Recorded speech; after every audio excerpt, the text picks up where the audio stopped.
Assalamualaikum warahmatullahi wabarakatuh.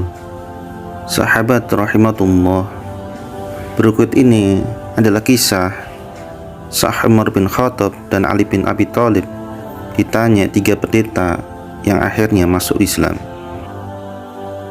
Dalam kitab Fadailul Khamsah min Sihahis Sittah juz 2 halaman 261. Jadi pernah diriwayatkan, Pak, datanglah 3 orang pendeta Yahudi menghadap kepada Khalifah Umar bin Khattab radhiyallahu anhu. Apa kata 3 pendeta Yahudi ini?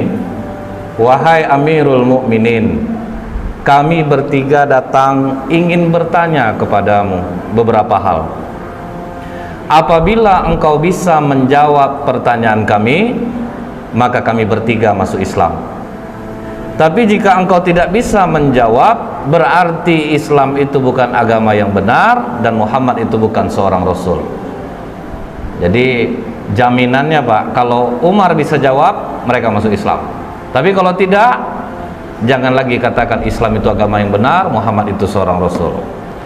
Maka kata Umar bin Khattab, baik, silahkan Pak Pendeta, apa yang ingin kalian tanyakan? Maka kata salah satu di antara 3 pendeta ini, pertanyaan kami yang pertama, kapan pintu langit itu terkunci? Ini pertanyaan jebakan namanya nih, Pak. Jadi dalam berdebat, kalau ahli kitab ini dia menggunakan pertanyaan yang rasanya sulit untuk dijawab, karena itu butuh nalar yang dalam, Pak. Kemudian yang kedua, Umar, kapan pula masanya pintu langit itu terbuka? Kemudian yang ketiga, coba engkau sebutkan kuburan yang bisa berjalan bersama penghuninya. Kubur tapi bisa jalan, Pak. Kemudian coba engkau sebutkan makhluk Allah yang bisa memberi peringatan kepada kaumnya, tapi dia tidak manusia dan tidak pula jin. Bisa ngasih nasihat tapi bukan manusia, bukan pula jin. Kemudian Umar, coba engkau sebutkan 5 makhluk Allah yang berjalan di muka bumi tapi tidak dilahirkan oleh induknya. Kemudian Umar, coba engkau jelaskan kepada kami kisah pemuda-pemuda yang mempertahankan imannya dan mereka bersembunyi di dalam gua. Setelah pendeta Yahudi ini bertanya, Pak, apa kata Umar? Bukanlah sesuatu hal yang memalukan bagi Umar bila memang dia tidak bisa menjawab pertanyaan yang tidak dia bisa jawab. Jadi ini poinnya satu, Pak. Kalau memang kita tidak bisa jawab, jangan malu mengatakan tidak tahu. Karena sahabat Rasulullah ini, Pak, punya spesifikasi berbeda-beda. Semuanya nggak sama. 60 karakteristik sahabat Nabi itu beda-beda, Pak. Tidak sama. Yang satu tidak menjadi yang lainnya. Kita diciptakan Allah punya talent yang bermasing-masing. Makanya kita ada yang jadi pegawai, ada yang jadi pedagang, ada yang otomotif. Semua kita masing-masing. Maka kata Umar, kalau bertinju kalian sama aku masih kurang orangnya ini.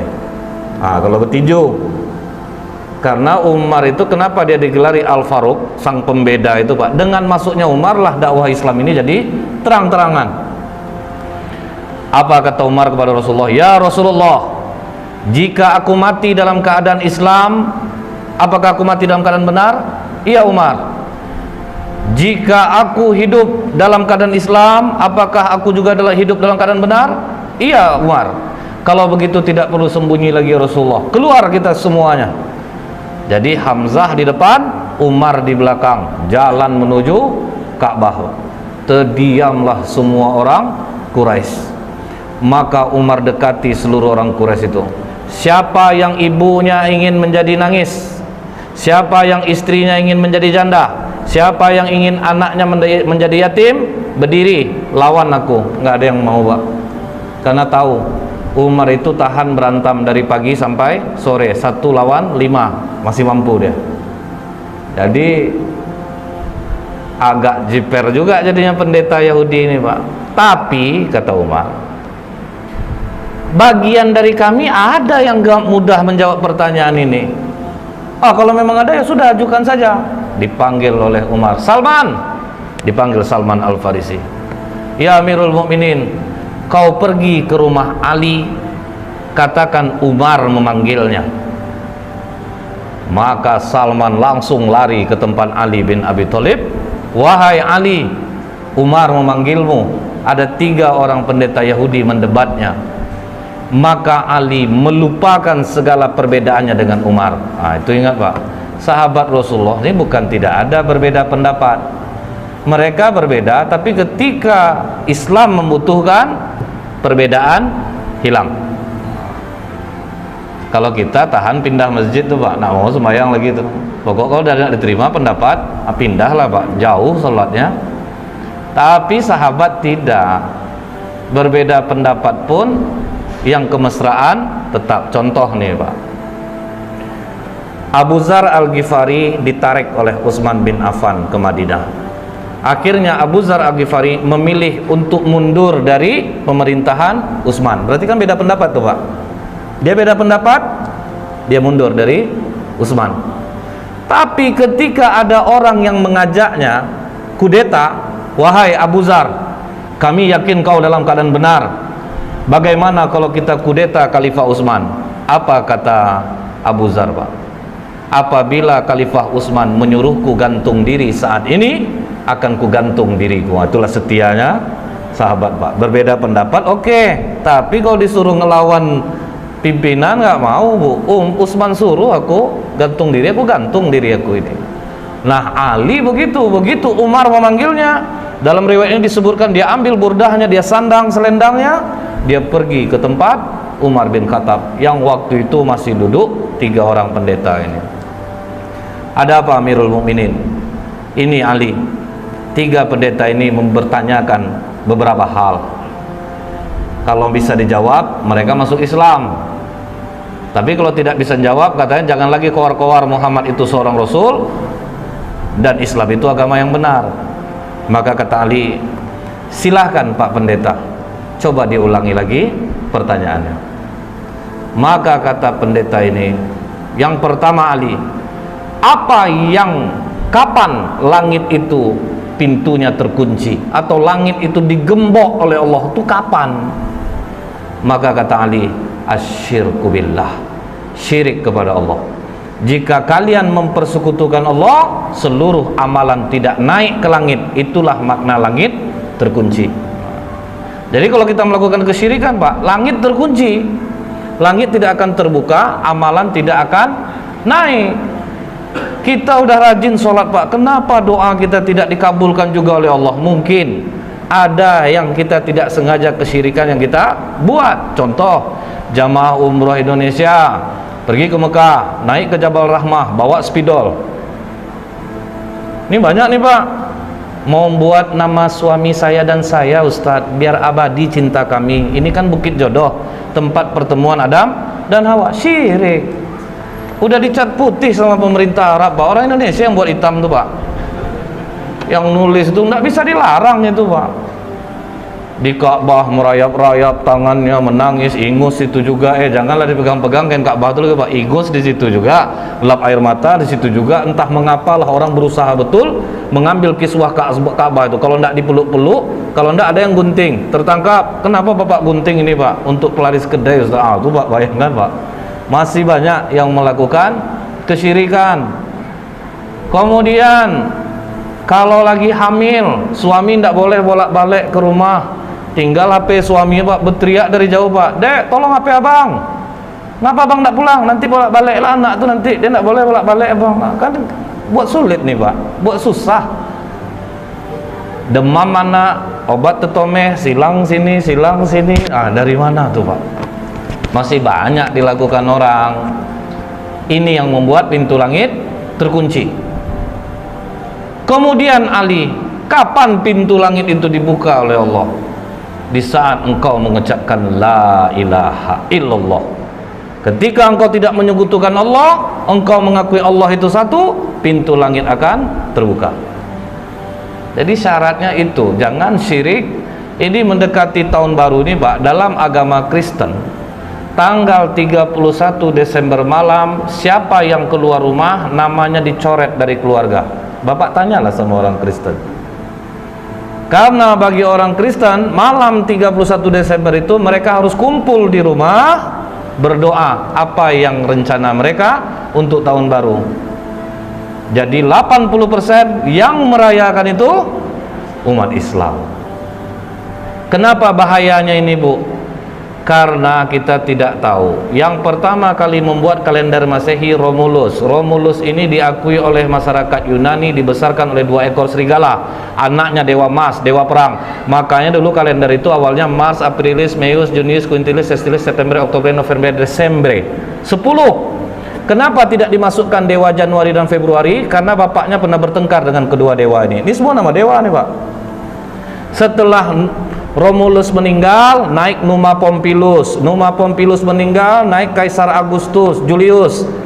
Mati Kaisar Julius, dibuatnya namanya bulan Juli itu, kemudian digantikan oleh Kaisar Agustus, dimasukkannya namanya Agustus. Baru dah dimasukkannya kedua nama dewa ini jadi bulan 1 dan dewa 2. Apa arti Januari? Dewa berkepala 2, Janus. Februari, dewa kematian. Jadi bila kita merayakannya, kita menyambut kehadiran dewa berkepala 2. Allah apa ndak benci dia nengok kita jadinya. Tapi alhamdulillah sekarang sudah disiasati. Di Pekanbaru anak-anak muda dikumpulkan di masjid.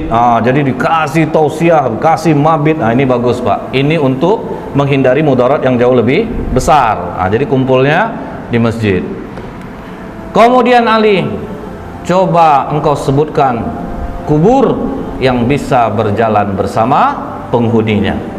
Maka kata Ali, yang kalian tanyakan ini adalah Yunus bin Matta, Nabi Yunus alaihissalam.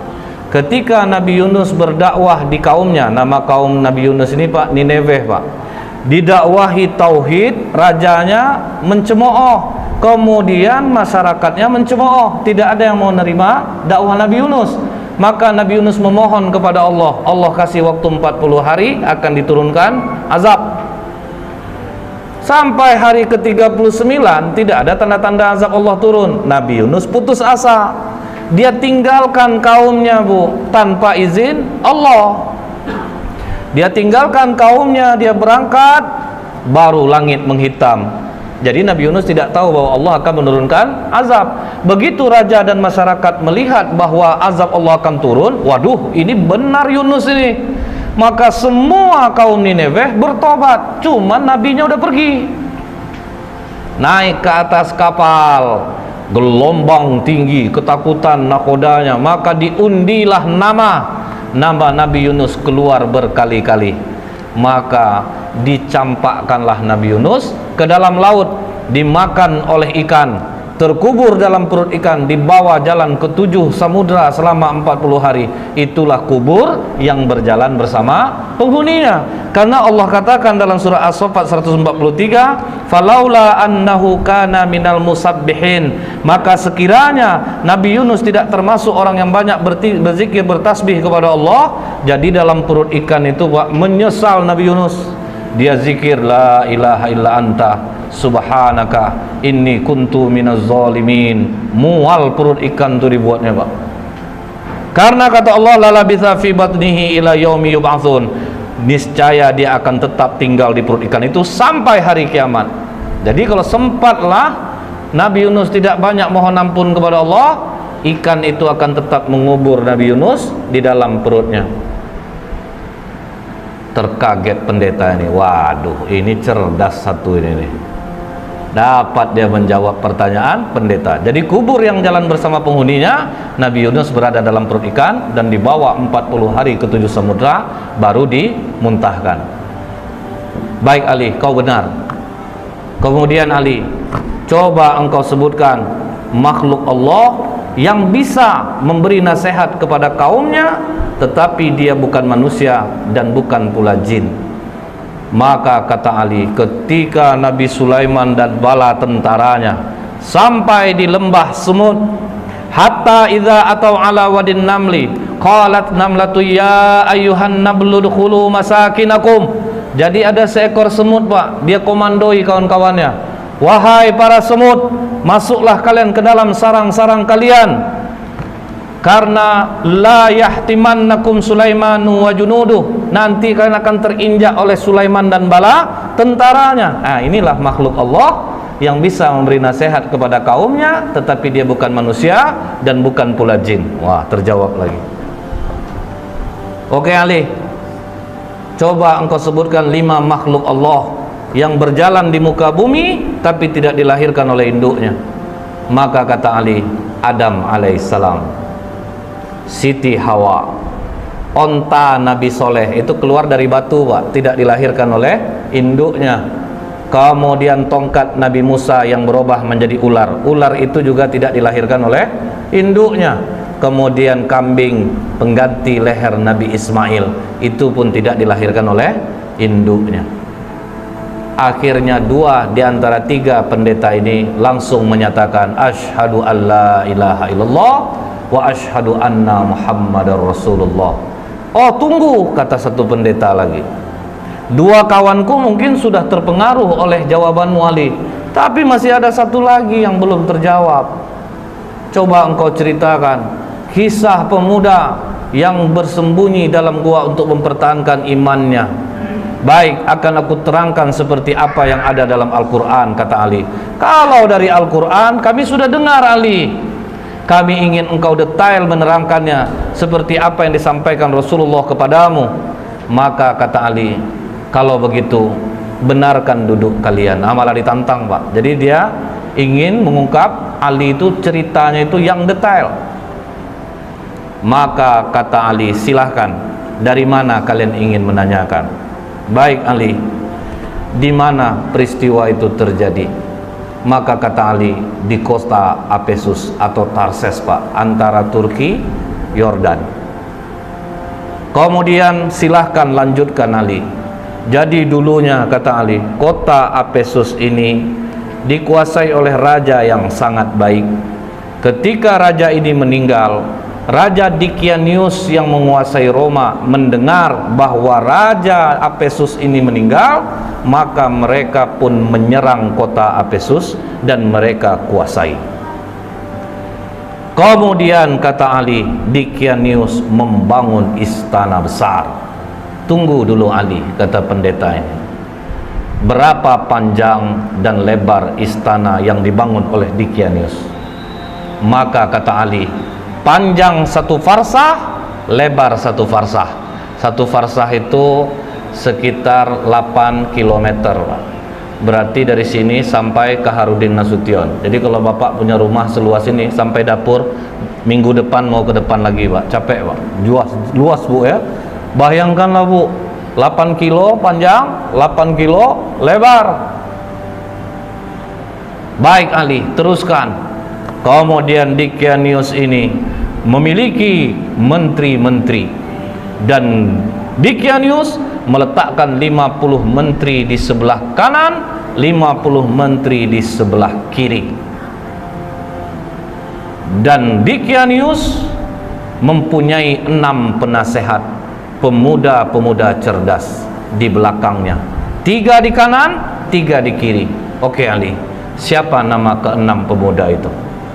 Maka dijawab oleh Tamlika, Miksalmina, Mikaslimina, Martelius, Kalitius, Sidamius. Jadi inilah 6 pemuda yang menjadi cikal bakal Ashabul Kahfi. Tapi waktu itu masih 6. Nah, ini Pak, waktu itu hanya masih 6. Ini pemuda-pemuda cerdas andalan Dikianius. Jadi kalau 50 menteri sudah rapat, tetap nanti keputusan akhir kepada 6 pemuda ini. Jadi jangan pernah remehkan kekuatan pemuda. Ini pemuda suruh gulung tikar di masjid. Kadang mereka potensinya besar, Pak, tapi tidak dipakai.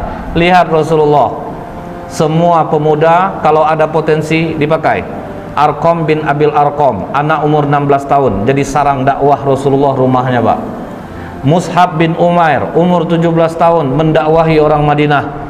Karena dia punya kemampuan, dia anak bangsawan, ganteng, kemudian bersih. Ini pendakwah pertama dalam Islam yang diutus oleh Rasulullah SAW.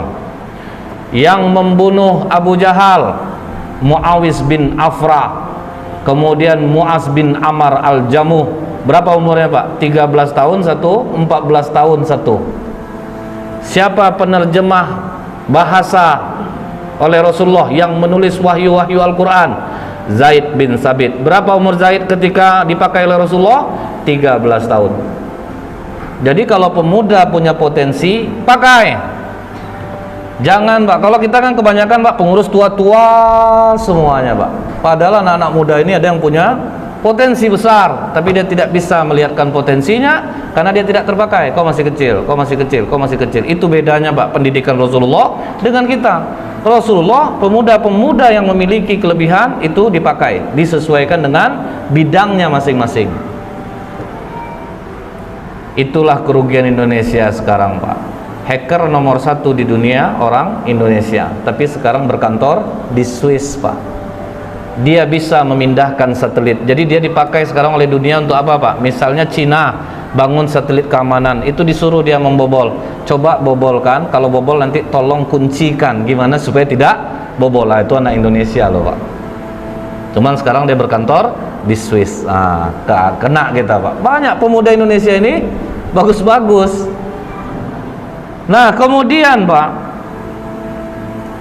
ditanya oleh pendeta ini, seluas itu istana yang dibangun oleh Dickianius Ali, bagaimana dia cara mengharumkan istananya?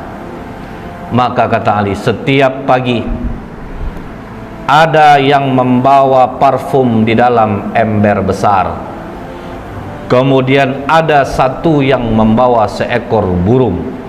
Ketika burung ini diberi isyarat, maka burung ini mencemplungkan kedua sayapnya dan mengibaskannya ke seluruh ruangan istana. Canggih orang dulu rupanya Pak.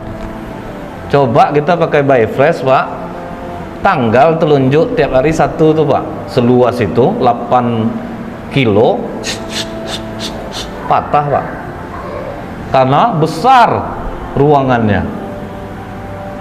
Setelah itu kata Ali, ketika Dickianius 30 tahun berkuasa tidak pernah sakit, disitulah dia bertanya kepada para menterinya, kalian pernah enggak nengok aku sakit, demam, beringus, lemah, letih?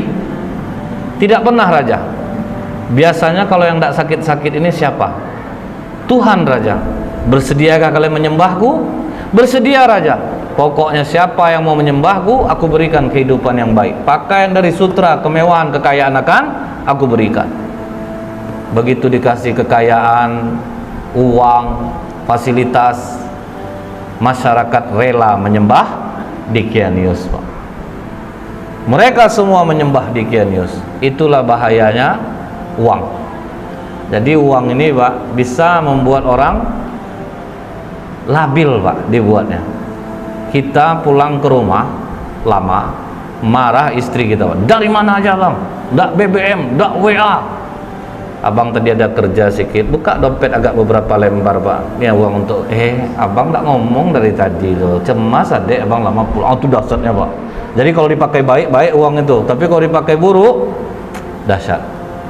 Salah satu tanda hari kiamat, pemimpin akan naik orang-orang jahil. Karena ini Pak, orang pintar nggak punya duit, tapi ada orang dia nggak pintar, duitnya banyak Pak, biasa lebih menang dia.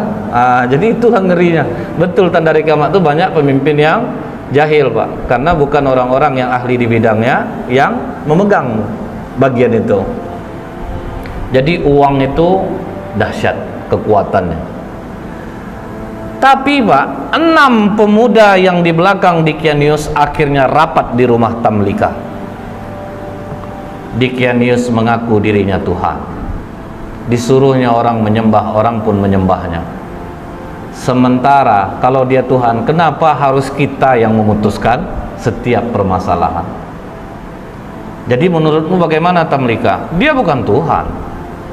Justru kita harus berpikir, langit tanpa tiang kok bisa tegak? Pasti ada yang menciptakannya. Hujan turun, bintang bercahaya. Dickianius saja dia masih merasa takut, dia juga tidur, dia juga lapar. Masa Tuhan punya kekurangan seperti itu? Jadi apa keputusanmu Tamlika? Kalian rela enggak tinggalkan kekayaan, jabatan, fasilitas ini? Kita lari dari sini. Kalau kita melawan tidak mungkin bisa. Kita lari dari sini untuk mencari Tuhannya langit dan bumi ini. Apakah kalian rela untuk miskin bersamaku? Kalian tinggalkan jabatan, kesenangan kalian, fasilitas ini? Kami rela Tamlika. Itu makanya dikatakan, siapa yang menghafal 10 ayat awal suratul Kahfi, maka dia akan terbebas dari godaan Dajjal. Karena Bapak, ini mengingatkan kita, waduh, ini pemuda-pemuda kaya, cerdas, rela kehilangan harta, jabatan untuk tauhid. Berani mereka tinggalkan. Akhirnya mereka pun pergi berenam diam-diam, dan semua harta ditinggalkan.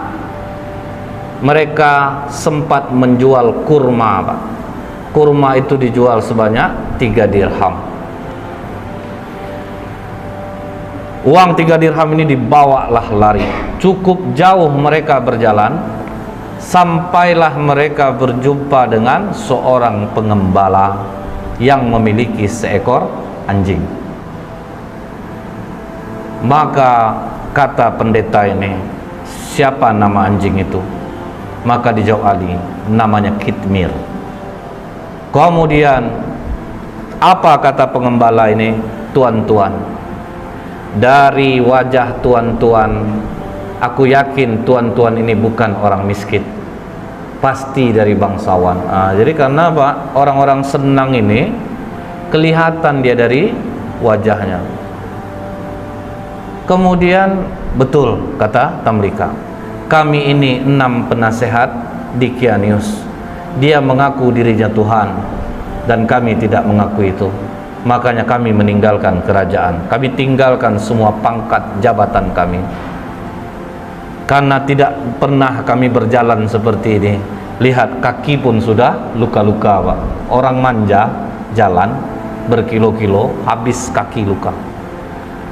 Apa kata pengembala ini? Tenang tuan-tuan, aku mengetahui tempat persembunyian yang baik.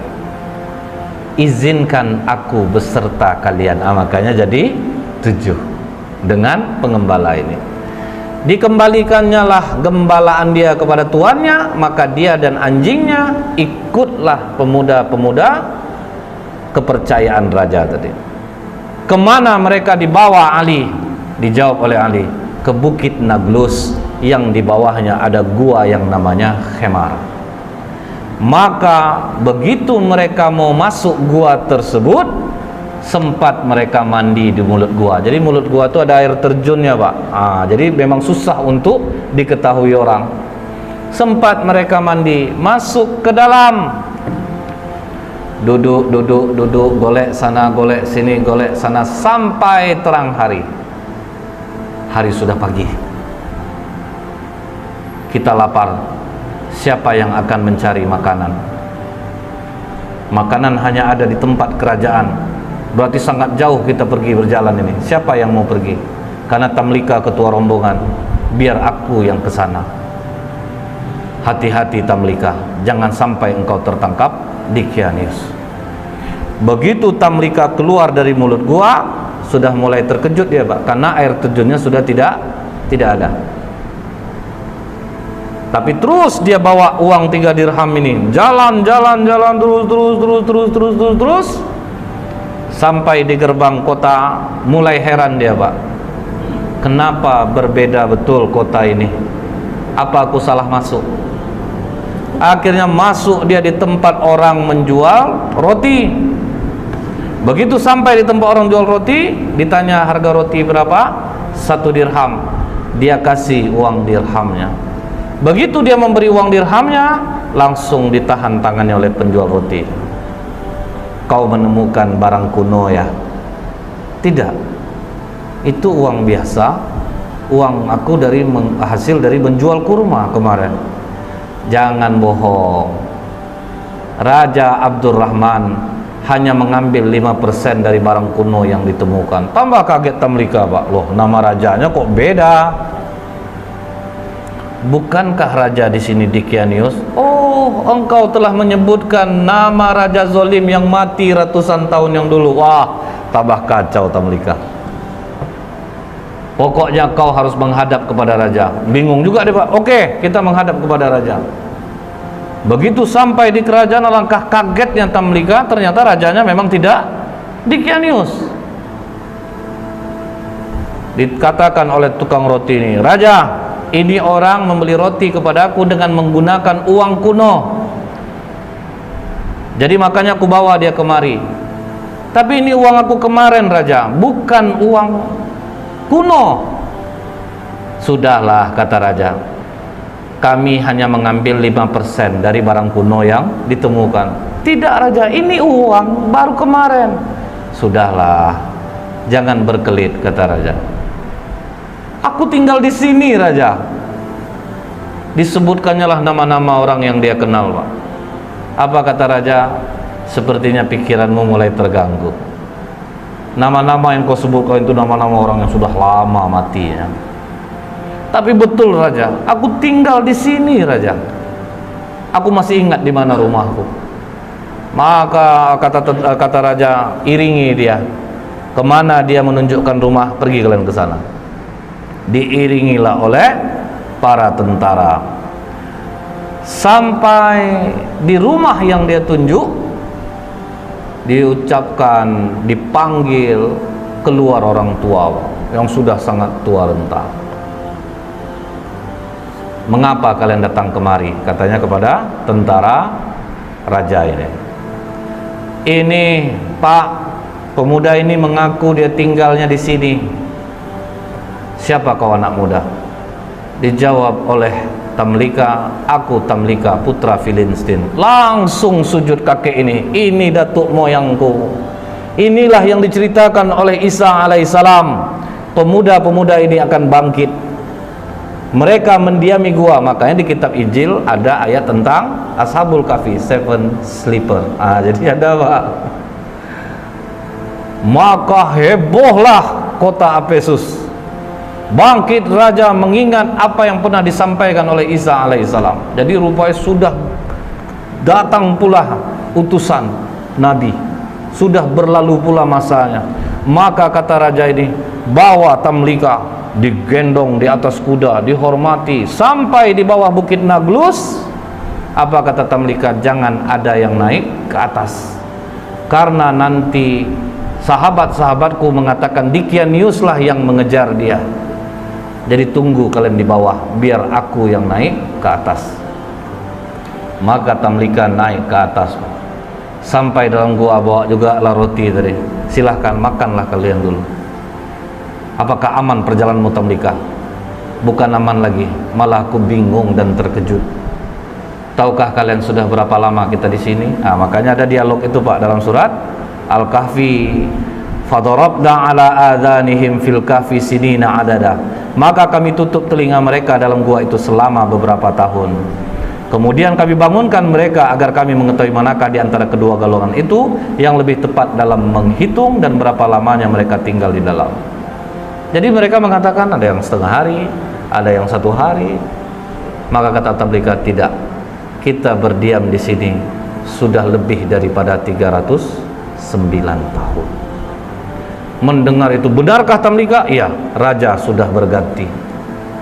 Seorang nabi sudah diutus dan sudah berlalu. Mereka sekarang menunggu kita di bawah. Mari kita turun. Maka apa kata 5 orang kawannya lagi? Tamlika, Miksalmina, Mikastimina, Martelius, Kalitius, Sidamius. Jangan, Tamlika. Kita sudah melihat kebesaran Allah melindungi kita selama 300 tahun, seolah-olah kita baru saja semalam. Kita sudah diselamatkan Allah, kita bangun dan akhirnya kita tahu tentang keajaiban Allah. Kita mohonkan kepada Allah untuk menutup pintu gua ini dari pandangan manusia, dan kita mohon kepada Allah untuk mengambil kita. Karena apabila kita turun, Tamlika, mereka nanti akan mengkultuskan kita Mereka akan mendewakan kita, karena itu sifat manusia, Pak. Karena kan sempat bertengkar dua kubu. Kami berhak di sini, kami berhak di sini. Makanya mereka minta, sudah, kita jangan ada yang turun. Sifat manusia itu, untung gua Ashabul Kahfi itu tidak di sini, Pak. Kalau di sini dah ramai orang berkunjung tuh, Pak, cari SDSB, minta pelaris, minta jodoh. Tapi syukur jauh. Jadi tidak ada yang mengkultuskan.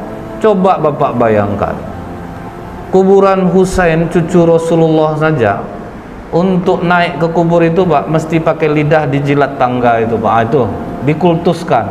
Itu bahayanya. Karena jiwa kita ini teramat lemah, Pak.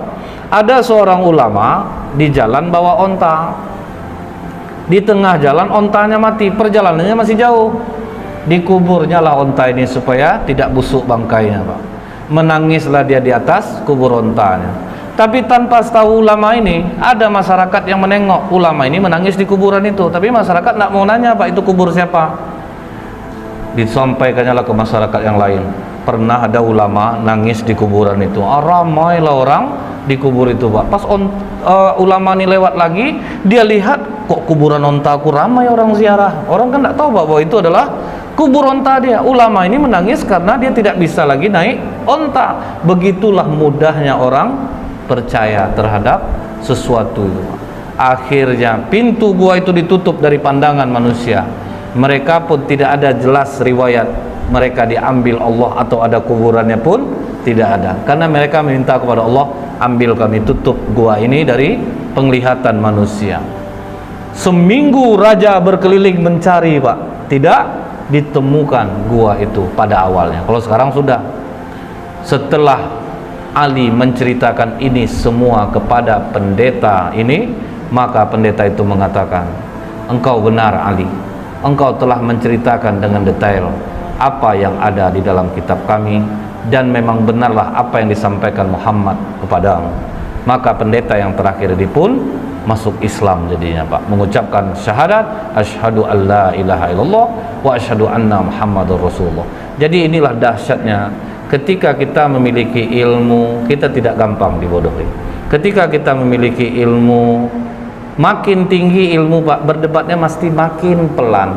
Tapi yang membuat orang besar-besar suara itu, Pak, karena nggak bisa dia mencari dasarnya, sehingga dia harus berkeras-keras.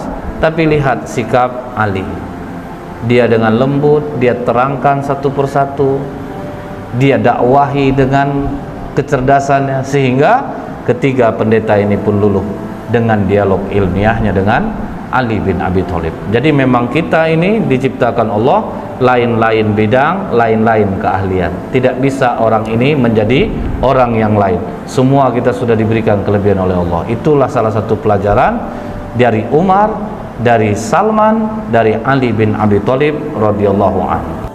Dan begitulah kerendahan Syekh Umar bin Khattab dan kecerdasan Syekh Ali bin Abi Thalib.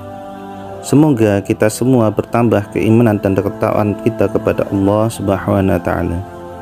Allahumma shalli ala sayyidina Muhammad wa ala ali sayyidina Muhammad.